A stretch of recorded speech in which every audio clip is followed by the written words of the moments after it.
Salut, pour le début de cette septième journée, les trois premiers au classement jouaient en avance sur les autres. Les trois ont gagné par un but d'écart. Les trois ont un peu pioché, ce qui s'explique plus pour Marseille et Paris qui ont joué en Ligue des Champions des matchs forts en dépenses d'énergie mardi et mercredi.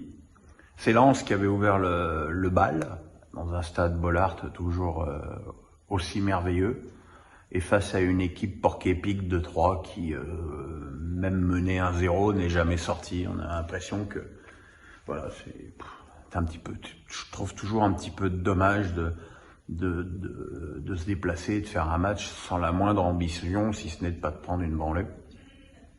Le but a été marqué de la tête par Damso, un très joli but. Les Lensois ont touché 2 fois les poteaux, mais bon, à l'arrivée, ça fait une victoire un peu courte par rapport à ce qu'on pouvait espérer du début de saison des 100 et hommes. Enfin, l'essentiel est là, c'est les 3 points. Samedi après-midi, le PSG a petitement battu Brest.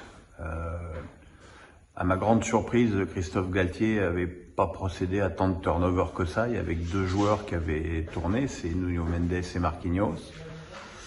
Et on a senti quand même un petit peu de lassitude, surtout chez Mbappé et peut-être aussi chez Vitinha. Le Paris a ouvert le score sur une délicieuse passe de Messi et un enchaînement pied droit, pied gauche magique de Neymar. Voilà, le reste du match a été surtout rythmé par l'arbitrage de Monsieur Pignard. Alors donc, depuis le début de la saison, on a des arbitres qui mettent des cartons rouges dans tous les sens. Et là, on est tombé sur un arbitre qui avait décidé de ne pas mettre de rouge. Et ben dans les 2 cas, c'est aussi insupportable. On va parler du premier carton rouge qui a été enlevé à Christophe Herrel. Parce que Neymar était soi-disant ou a priori hors jeu du poignet.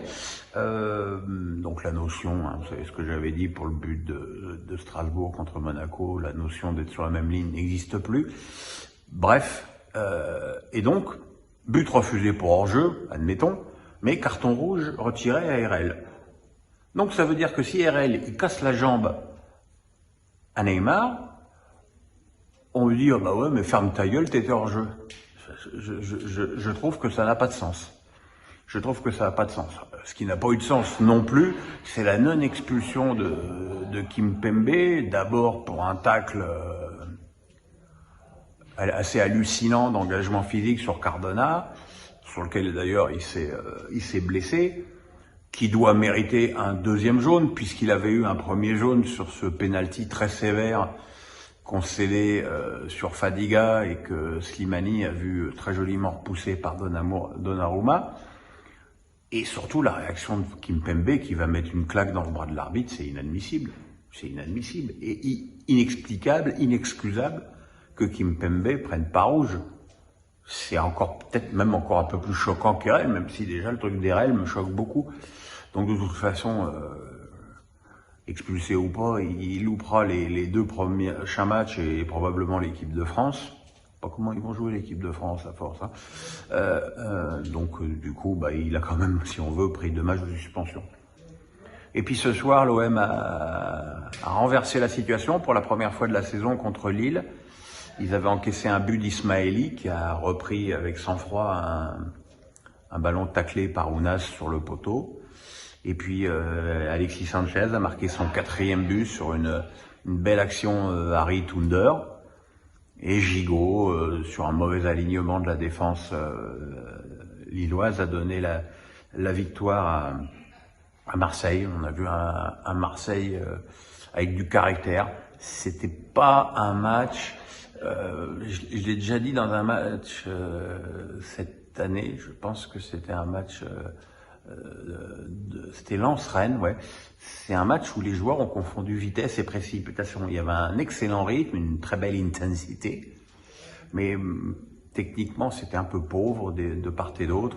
Et puis surtout, on peut regretter que les Nîmois aient montré finalement si peu d'ambition, ça ressemble pas au projet de jeu annoncé par Fonseca. Déjà, la compo de l'équipe était beaucoup plus défensive que d'ordinaire. Et c'est vrai que c'est une équipe qui a trop subi et qui a permis à Marseille de renverser la situation. Voilà. On se retrouve demain pour la suite. Bye bye.